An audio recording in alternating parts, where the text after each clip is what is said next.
Mi nombre es Jorge Estevez, soy analista de Grupo R y antes de empezar me gustaría comprobar que me veis y veis mi pantalla y me escucháis correctamente. Confirmármelo vía chat, por favor, para poder empezar. Ok, buenas tardes. Bueno, un martes más. Vamos a continuar, hemos empezado el martes pasado.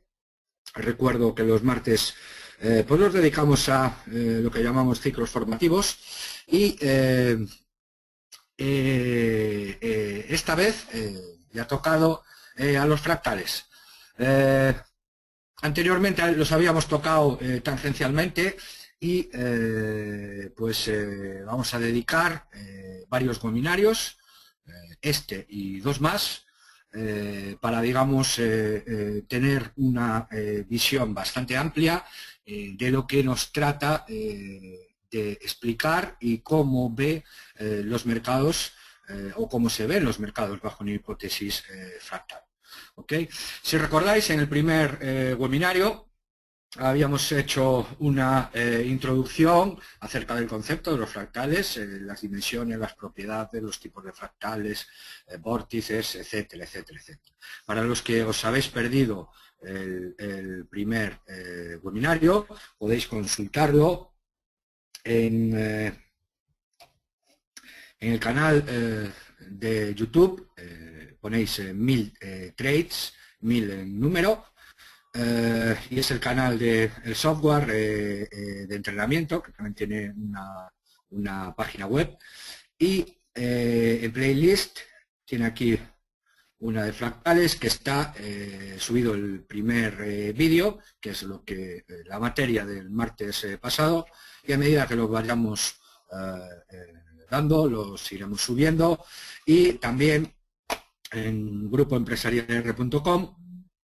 Si ponéis aquí vuestro email, pues recibís los links para asistir a estos webinarios. También suelo linkar los vídeos de las sesiones anteriores y también tenéis aquí pues, los ciclos formativos que vimos en el 2014, el software, SS Spread y tal.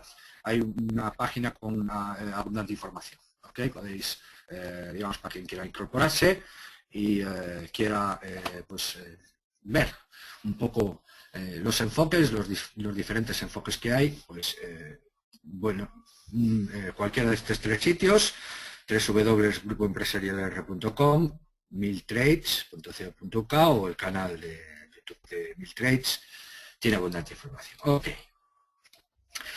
Bien, daremos hoy, daremos lo que es el meollo de la cuestión, nos centraremos en la idea, cómo fundamenta la hipótesis fractal de los mercados, su visión, y veremos el cálculo de un par de herramientas, ¿no?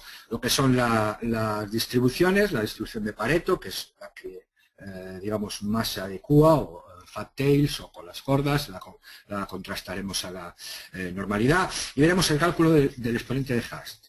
¿Okay? Hasta ahí veremos los cálculos. Para los dos martes siguientes, pues ya aplicar todo esto que llevamos tanto el martes pasado como hoy, concretaremos ya, pues por ejemplo, a los índices y a las divisas y ver las conclusiones que se sacan. ¿Okay? Bien, pues hoy nos vamos a meter, habíamos dado geometría, un poquito. Nos vamos a meter ya en el análisis fractal, ¿okay? Y vamos a detallar los procedimientos estadísticos y fractales basados principalmente en tres pruebas, ¿okay? La prueba de normalidad es una, digamos, una prueba obligada. La distribución de colas pesadas, para eso utilizaremos bueno, lo que es medir la simetría y, digamos, determinadas propiedades de la curva de la distribución de normalidad. Y luego la prueba de invarianza de escala. La prueba de invarianza de escala, si recordáis, el análisis o, digamos, el enfoque fractal se basa en, digamos, inclusión de determinadas estructuras a nivel micro y esas se reproducen a nivel macro. pero esa reproducción a nivel macro pues tiene diferentes, puede ser lineal, incluso puede ser fractal, ¿no? Tiene diferentes puntos de complicaciones. También veremos cómo se calcula la invarianza de escala o, dada una serie temporal, si esa serie temporal presenta invarianza. Pero también nos centraremos en el coeficiente de Hertz, o de Hertz, que es, digamos, el número que nos va a indicar pues si los datos, por resumirlo en una palabra, pues tienen memoria o no. Si dependen, esto que llevamos dando vueltas bastante, si son totalmente aleatorios, como el lanzamiento de una moneda, yo lanzo una moneda, lanzo la siguiente tirada y se basa en la hipótesis de que es aleatoria, no tiene memoria la moneda de lo que le ha salido en la tirada anterior, por lo tanto son sucesos independientes. O, por el contrario, si presentan cierto efecto memoria. Con lo cual, la aleatoriedad no sería pura o no sería completa. ¿Ok? Bien, este coeficiente nos permitirá conocer si los precios están correlacionados entre sí. Esto no es un spread, no miramos un activo con otro activo y miramos si se comportan parecidos, si están correlacionados, sino que miramos dentro de la serie de precios.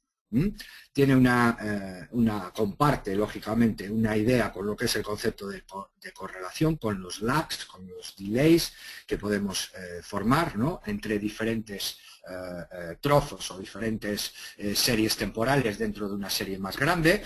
Ese coeficiente pues lo utilizaremos para calcular la dimensión fractal, lo que habíamos visto, que es, digamos, lo fundamental del enfoque fractal. Bien, ¿cuál es la idea? ¿En qué se basa? ¿En qué basan los que ven los mercados fractalmente para fundamentar esto, ¿no? Es una idea que va del todo a la parte, es decir, de la generalidad a la particularidad. Es decir, se observa en otros, digamos, no es un experimental. Por poner el ejemplo contrario, no se extraen a partir de unos datos unas reglas y esas reglas se extrapolan al conjunto de la totalidad, sino que es al revés. ¿Ok? Cobra mucha importancia en la idea de la hipótesis fractal la liquidez, punto primero, y muy relacionado con la liquidez el horizonte temporal de los targets, los objetivos temporales que tengan cada uno de los actores que están en el mercado. ¿Okay? El mercado es estable, los mercados son estables si participan varios agentes y tienen diferentes horizontes temporales. Esto lo vamos a explicar más en detalle dentro de un ratito. Si se produce un desajuste, por ejemplo, en el corto plazo, los precios, los participantes pues, que tienen un horizonte temporal más largo, ¿no?, pues ven una oportunidad.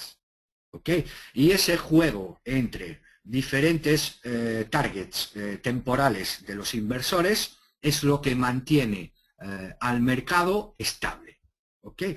Siempre que un inversor tenga un horizonte de trading más largo que el inversor que está en crisis, que el inversor que lo tiene más corto, el mercado se estabilizará por sí mismo. ¿Okay? Este riesgo compartido por los inversores con diferentes targets explica que la distribución de frecuencia de las rentabilidades, es decir, los datos de rentabilidades son similares a diferentes horizontes de inversión. Aquí, digamos, está la clave. Lógicamente, si hacemos un ajuste por riesgo.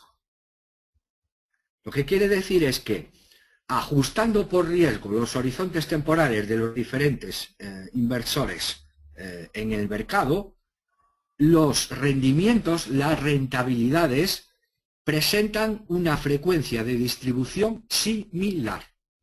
Y esta idea esta idea es la que sustenta la hipótesis del mercado fractal y está basada en una estructura estadística, es una función de distribución autosimilar. ¿Ok? Esta es la idea. Cuando esta estructura estadística se rompe, los mercados se desestabilizan. Es decir, por ejemplo, cuando los inversores que están a largo plazo o bien dejan de participar en el mercado o se convierten en corto plazo, digamos que el mercado se desestabiliza porque se aleja del equilibrio que forman de esa, digamos, unión de riesgos o compartir riesgos en función de la escala temporal que hace que el mercado esté en equilibrio. Por ejemplo, cuando los inversores de largo, debido a cualquier información fundamental que ya no la ven fiable, que ya, digamos, se sale de sus previsiones, pueden entrar en pánico. ¿Ok? Y eso es lo que provoca la desestabilización de los mercados. Si al no haber, digamos, inversores de largo plazo, también se ve influenciada la liquidez del mercado. ¿Ok? Si los inversores de corto plazo, imaginaros, están vendiendo, tiene que haber alguien a largo plazo o con otro target temporal que esté comprando esas ventas para que el mercado funcione. Si es que están comprando esas ventas a largo plazo de los de corto no existen, el mercado entra en pánico. ¿Ok? Digamos que el peligro, digamos, de la ruptura del equilibrio está cuando se igualan los horizontes temporales, cuando los distintos que son monoenfoque, que tienen el mismo, digamos, horizonte de inversión, los intervinientes del mercado. ¿Ok? Esto es digamos, un caso extremo. En ese caso, la estructura fractal de los mercados, conforme al rendimiento, recordad que la estructura fractal incide en la idea que estandarizando los riesgos o normalizando los riesgos por diferentes periodos de tiempo, existe una distribución de frecuencia similar en los de largo plazo y en los de corto plazo. ¿Ok? Cuando el horizonte de inversión para los intervinientes del mercado se convierte en uniforme, el mercado entra en caída libre, se rompe la estructura fractal y aparecen discontinuidades en los precios. Lo que hablábamos, que nadie quiere comprar. Porque sus expectativas de largo se han visto cambiadas de repente. ¿Ok? Y lógicamente, si estamos en una situación normal, un cambio grande, ¿no?, se produce por bastantes cambios pequeñitos. Sin embargo, cuando hay pánico, cuando existe falta de liquidez en los mercados, debido, por ejemplo, a un evento de este tipo, hay discontinuidad en los precios. Y como hemos visto, casi todos los modelos clásicos, el CAMP, el Sharpe y otros muchos, Arch, todos los Arch, suponen que los precios son continuos, ¿ok?, en cualquiera de sus asunciones. Digamos que esta es un poco la fortaleza de la hipótesis fractal, ¿ok?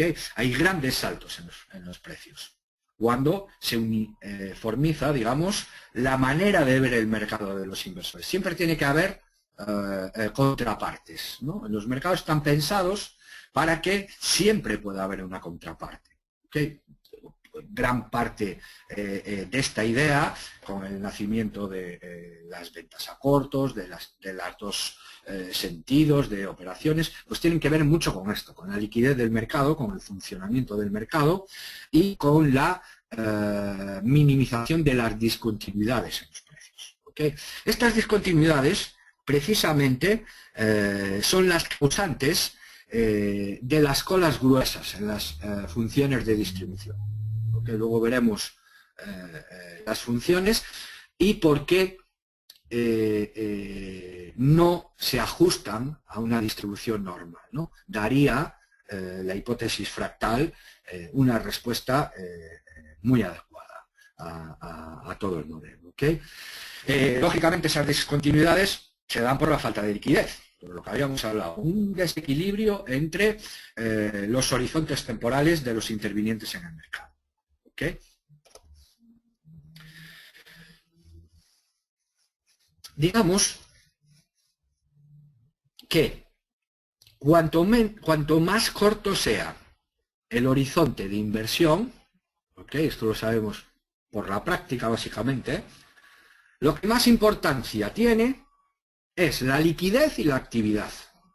La negociación, volumen, intervinientes en el mercado, número de trades y la liquidez del activo, que se pueda intercambiar a muchos precios, que tenga muchos ticks, que se pueda comprar muy cerquita y vender muy cerquita. Sin embargo, en los horizontes largos, lo importante para ese mismo activo son factores macro, en general, y económicos, por ponerle una palabra. ¿Okay? O sea, básicamente tiene 5 ideas la hipótesis de mercado fractal. ¿Okay? Que el mercado es estable, funciona, en una palabra, cuando hay participantes con diferentes horizontes de inversión. ¿Okay? Esto es lo que asegura la liquidez. El ejemplo que ponía el otro día del tema del petróleo. Si todos los intervinientes del mercado tuvieran una visión del petróleo a corto plazo, estarían vendiendo y no habría mercado. No sabríamos dónde está el precio más bajo. ¿Ok? Sin embargo, el mercado del petróleo funciona porque hay otro tipo de agentes en el mercado que están interesados en comprar. Básicamente, es verdad que simplifica, digamos, los motivos en el horizonte temporal y que se puede, digamos, ampliar un poco más, ¿no? Más técnico, pues los tienen como cobertura. Es decir, no solo los que compran con el petróleo esperan ganar con el petróleo. ¿Ok?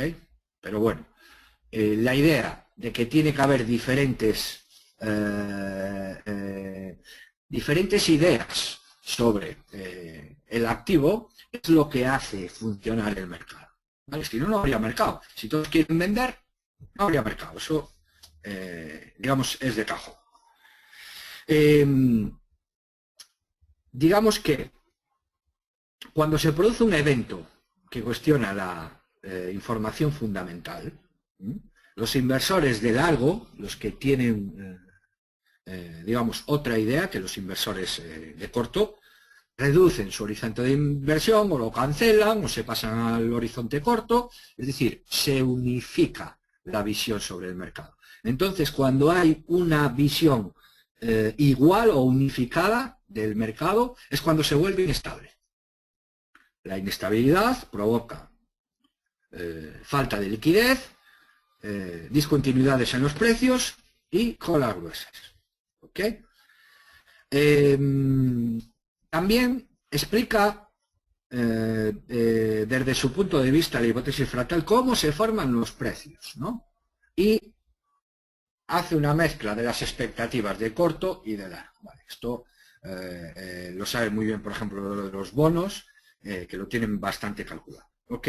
Y lógicamente, si hay un activo que no está vinculado a un ciclo económico, que no exista horizonte de inversión, ¿okay?, sobre él, dominará exclusivamente el trading y la liquidez en ese activo. ¿Okay? Porque no tiene un horizonte temporal extrapolable en lo cual los cuales les permitan a determinados actores tener una visión diferente a los mercados, de los mercados que otros. ¿Okay? Es en cierta manera es curioso que los mercados funcionen, curioso y obvio, que los mercados funcionen por las diferentes tipos de opinión de los intervinientes. ¿Ok? Cuando hay unanimidad en los mercados, no deberían funcionar. Si todo el mundo quiere comprar o vender un activo, ese activo no funciona. Tiene que haber contraparte. Esa es la idea. Bien, normalidad. Vamos a empezar por definirla. Ya hemos hablado muchas veces de esto, sí. Tenemos una media de la serie temporal y una desviación estándar. ¿Ok? El teorema del límite central nos dice que si la muestra es suficientemente grande, la curva se parece a una distribución normal, ¿ok? En la cual tenemos los rendimientos centrados en una media, ¿ok? Con una distribución estándar para un lado y para el otro, pues tendremos el 64% de los casos. Con dos distribuciones estándar tendremos el 28 más, y luego tendremos unas colas de 2 a 3 de alrededor el 2% de cada lado. Es decir, si nosotros cogemos una serie temporal, la que sea, de rendimientos diarios, rendimientos horarios, rendimientos semanales, y los graficamos en función de una media y de una distribución y una desviación típica, la mayoría de los modelos suponen que tiene este tipo de distribución. ¿Ok?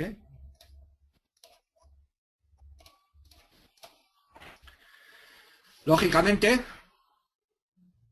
la media de esa serie temporal es el rendimiento promedio, lo que yo espero obtener de rendimiento en ese activo, y la desviación estándar es la volatilidad.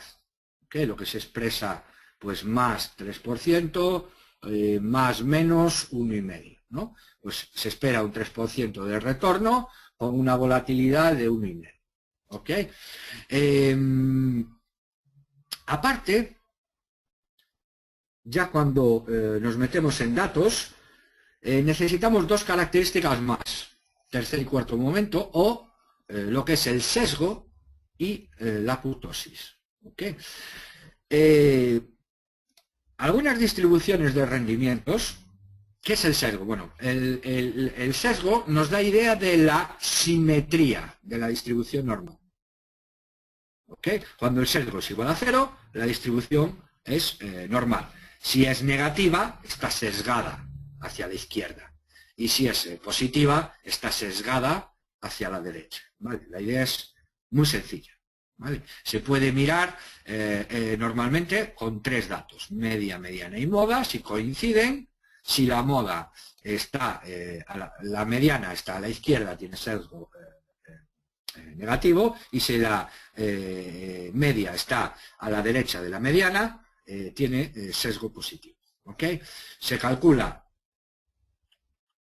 con el nivel expresado en días del periodo, la media y la desviación estándar. ¿Vale? El nivel menos la media, el sumatorio de todos al cubo, menos el número de casos menos 1 por la desviación típica elevado a 3 metros. ¿Vale?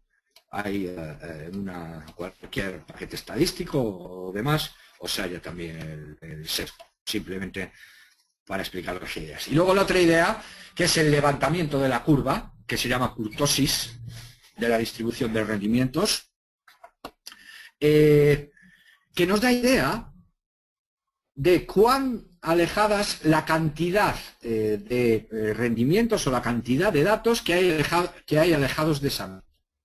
¿Ok? Cuanta más kurtosis, más datos alejadas de esa media. La distribución normal tiene una kurtosis de 3. ¿Ok? Y si es leptocúrtica, es decir, si tiene más, por decirlo de alguna manera, más puntiaguda la campana, pues se habla de colas gruesas, de fat tails. ¿Ok? ¿Qué es lo importante de las colas gruesas? Bien, las colas gruesas están situadas, luego cuando veremos los casos, están situadas aquí. Y si esto era un 2% de los casos, pues a lo mejor las colas pues son un 5% de cada lado. Es decir, la idea de que los rendimientos alejados del rendimiento medio tienen una distribución de probabilidades con una probabilidad asignada de un 2%, es falsa. Hay más casos excepcionales de los que los modelos normales asumen como válidos. Ese es, digamos, es una de las primeras de los primeros resultados que se arrojan. ¿Ok?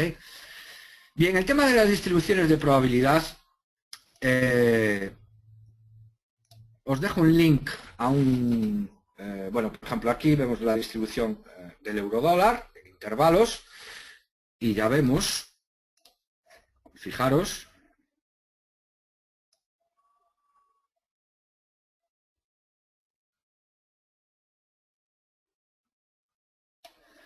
no es perfectamente simétrica y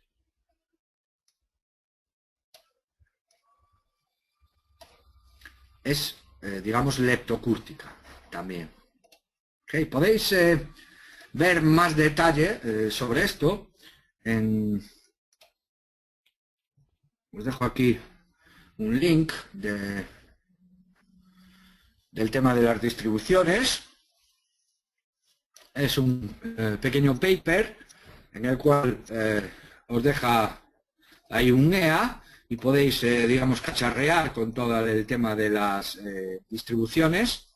Escoge los datos bastante sencillos de los activos. Aquí lo tiene para el euro-dólar. Simplemente leerlo y podéis probarlo. Cómo se sobre los retornos, ¿vale? O rendimientos de los activos, los diferentes ajustes de la distribución, lo que es esperado, lo que es real, por ejemplo, data y esperado de las frecuencias de los diferentes. Bueno, y os explica bastante ilustrativo un poco para aplicarlo, para que lo podáis aplicar a cualquier activo, ¿no? de los que queráis, ¿no? Bien, os trae aquí todos los archivos para que vosotros podáis poner en práctica todo lo que os explica aquí. Bien, en función de todas las distribuciones que hay. ¿Okay? Bien, distribución de Pareto o de colas pesadas. Os he dicho que los ajustes por normalidad dejan bastante que desear, ¿no? Básicamente esta prueba es para determinar si la distribución es de cola pesada o no. ¿Okay? Si tenemos eventos raros o poco probables más importantes, con más peso de los que da el modelo o no. ¿Ok? La distribución de Pareto. Y luego otra prueba consiste, es un poquito más, digamos, formalmente más ardua que la de distribución de Pareto, consiste en este cachito de aquí. Es lo que hace, básicamente, Nassim Taleb con sus integrales, ¿no? Este cachito representa un área. ¿Ok? Este área, de 2 a 3, tiene que tener un cierto número de datos, ¿ok? Para que cuadre con el modelo. En el intervalo, ¿ok? El área comprendida en ese intervalo. y se calcula ese área. Y si es mayor que el 1%, significa que la serie financiera que estamos dando es de cola pesada. ¿De acuerdo? Formalmente es más ardua, pero también es mucho más potente. ¿De acuerdo? Porque lo que estás comparando es lo que tenía que haber, ese área calculada, con la que realmente es. ¿Ok? Lógicamente, si el área del intervalo es igual a 0, es una distribución normal. ¿Ok? Compara el área de una distribución normal con el área existente en los datos reales a través de integrales y si son distintas en 1% corresponde a cola pesada y si no, pues es una distribución. Bien, luego está también lo que llamamos la prueba de invarianza de escala. ¿Ok? Esta es una prueba compleja también formalmente, pero nos da la idea de que la serie financiera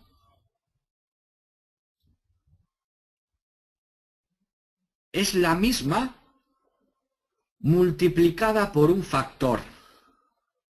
¿Ok? Vamos a ver. A mí esto me recuerda mucho a el punto de cruz, ¿no? Por poner un ejemplo un poco más sencillo. En el punto de cruz, digamos que hay determinadas estructuras base, ¿no? Tú tienes una estructura base y a consta de repetir esa estructura base muchas veces, pues hacen diferentes dibujos o diferentes formas. Pero lo que es la estructura base es la misma. Sin embargo, el resultado final es totalmente diferente, ¿no? Y llevando más al extremo ese ejemplo, la forma en la cual combinamos las diferentes estructuras base, que es el factor de reproducción, determina la viabilidad del resultado final. ¿Okay? De tal manera que, viendo el resultado final, no sabemos, o es prácticamente imposible, deducir la estructura base, porque habría que deconstruir, o sea, deshacer todo el punto de cruz hasta llegar a la base, ¿no? Pero hay una prueba que nos dice si ese resultado final puede o no ser explicado con una estructura base. Y eso es la prueba de varianza de escala. Y la idea es la siguiente. Si nosotros, digamos, tenemos una función con dos constantes, A y K, tenemos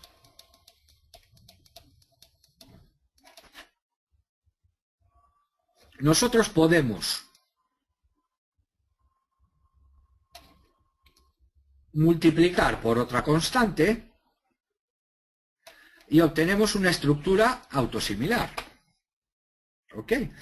Es decir, escalando la función por un factor constante, se produce un reescalamiento, ¿no? Es lo mismo, pero a otra escala. ¿Ok? Pues podemos calcular la varianza de la distribución muestral, ¿ok? Podemos calcular la varianza, y podemos reescalarla. ¿Ok? Y al revés, lo hacemos lo podemos también hacer con logaritmos. Es decir, sabéis que la potencia es la inversa del logaritmo. Podemos, a través de un resultado final, aplicando logaritmos, que eso lo veremos después en el factor de Haas, saber si tiene varianza de escala o no. ¿Ok? Gráficamente la idea es sencilla. ¿Ok? Por ejemplo, nosotros observamos que un cachito, una parte de la figura, es una copia a escala de la figura entera. ¿Okay? Esto es muy sencillo, pero en las series temporales, ¿ok? No son tan fáciles de, digamos, dilucidar, ¿ok? Porque aquí, digamos que tiene una multiplicación más o menos lineal en una parte, ¿no? Pero puede ser compuesta de otras, ¿no? Se pueden unir de otras partes. Pero la prueba de invarianza nos dice si esa serie temporal es posible, tiene o no reescalamiento. ¿Ok? Es una idea muy potente. Bien, y lo más famoso, lo más útil, ¿no? Es lo que se llama el exponente de Hertz. ¿Qué nos dice el exponente? Bien, si tiene o no persistencia. ¿Qué es esto de la persistencia? Si los datos son independientes o no. Básicamente, si presenta un efecto memoria, es decir, si el futuro depende en cierta manera del pasado, o por el contrario, es totalmente independiente, es decir, se comporta como un movimiento browniano. ¿Okay? Los que calculan que se comporta como un movimiento browniano tienen la ecuación del movimiento browniano, la aplican y modelan como el movimiento browniano. Los que, para saber si es posible aplicar la aleatoriedad al mercado, tenemos que descartar que exista un efecto memoria. ¿Okay? Que sean los datos totalmente independientes. ¿Okay? Y para eso utilizamos el exponente de Hertz. ¿Okay? Una pequeñita historia. Todo esto no surgió de un modo abstracto, ¿no? Como algunas de las demás ideas, sino que surgió como algo muy concreto, ¿no? Allá por el 1950 se elaboró para ver si las fluctuaciones, las crecidas del río Nilo eran aleatorias o no. ¿Okay? Es una prueba, resumiendo un poco la pregunta,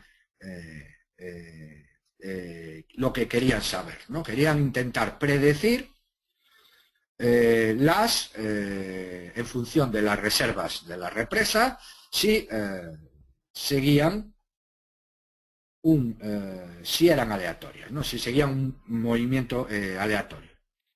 Anteriormente, ya hemos hablado aquí mucho, que Einstein había definido el movimiento browniano, movimiento aleatorio, como un movimiento errático de una partícula suspendida en un fluido, una partícula de polen, y le dio una ecuación. ¿Ok? La distancia que recorre la partícula es igual al tiempo elevado a un medio. ¿Ok?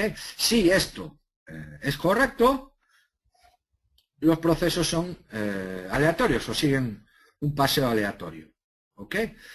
Pues bueno, demostró que seguían un camino diferente a la pura aleatoriedad. ¿Ok? Si cambiamos de los flujos diarios del río Nilo a las cotizaciones diarias del mercado, podemos calcular si las cotizaciones siguen un movimiento browniano de paseo aleatorio o no. Tan sencillo la idea como esa. ¿Ok? Este tipo de análisis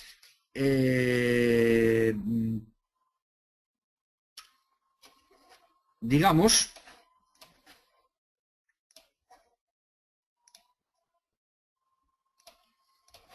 podemos resumirlo en esta ecuación. Tenemos una constante, tenemos el número de datos y luego tenemos un estadístico, que es el tamaño de la serie, bueno, el rango realmente de variación dividido por la desviación típica. ¿Ok? Si nosotros hacemos todo el proceso, lo que habíamos antes, le damos la vuelta, y h es el exponente que queremos saber, ¿ok? Nosotros tenemos que el logaritmo del estadístico, es decir, del rango de variación entre la desviación típica, es decir, lo que se desvía de más o de menos en función de lo que tendría que desviarse, es igual a una constante más el coeficiente de Hertz por el logaritmo del número de datos que tenemos. ¿Ok? Esta n, se utiliza para saber si la serie temporal tiene memoria o no. ¿Ok? Si tiene ciertos valores, si es... no sé si lo tengo más explicado o no. No. Si es... bueno, puede variar entre, si es mayor de 0,5, pues deducimos que los datos no son totalmente independientes. Al no ser totalmente independientes, dependen en cierta manera, lógicamente, de los datos pasados. ¿Ok? Al depender de los datos pasados, decimos que no son aleatorios. ¿Ok? No son sucesos independientes. Lógicamente, si encontramos memoria en las series financieras, el comportamiento es no lineal. ¿Ok? Y hasta aquí tenía previsto dar hoy, porque en el siguiente nos meteremos en calcular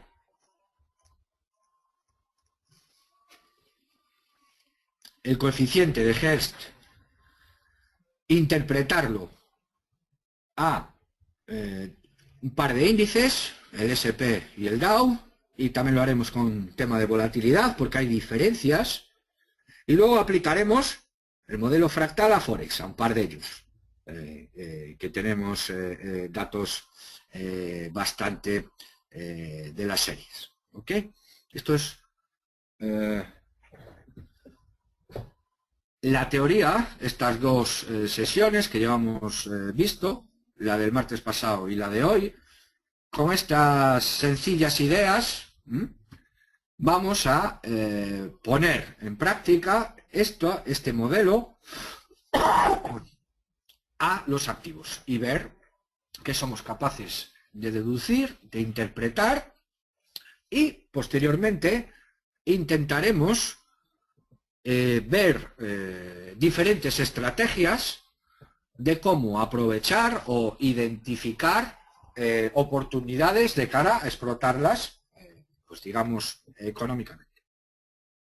¿Ok? Los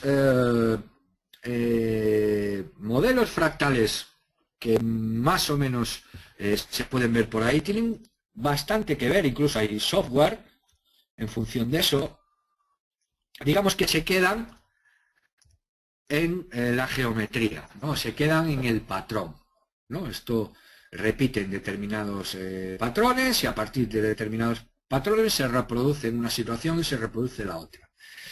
Pero con ya lo que llevo explicado, como veis, la hipótesis fractal del mercado tiene muy poco que ver con esto.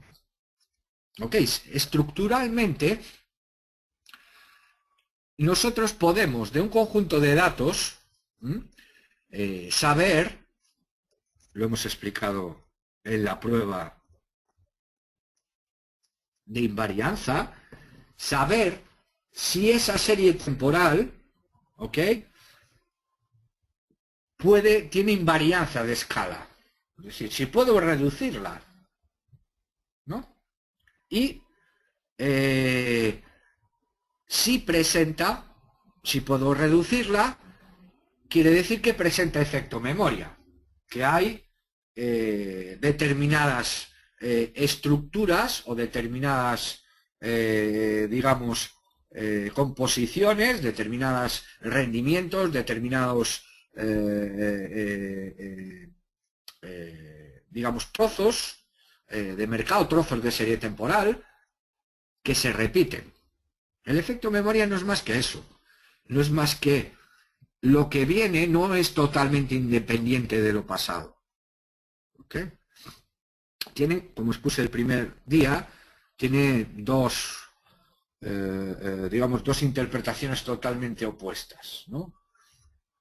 Los que piensan que los mercados son totalmente aleatorios, tendrían que comprobarlo con el coeficiente de Hertz, tener un coeficiente de Hertz que le permita decir que no existe efecto memoria. Y entonces dirían que los mercados pues, son totalmente aleatorios. Y en la otra punta están los que van al otro extremo y los backtesters y piensan que el futuro es exactamente o repite las estructuras del pasado, sin tener en cuenta que, digamos, las operaciones que se necesitan para reproducir las estructuras son totalmente diferentes. ¿Ok? Bueno, y nada más por hoy. Continuaremos el próximo martes. Bueno, el lunes daremos el tema de la sesión europea, como siempre, y el próximo martes pues ya pondremos en práctica estas ideas en series temporales del mercado. Espero que haya sido de vuestro interés. Muchas gracias y un saludo a todos.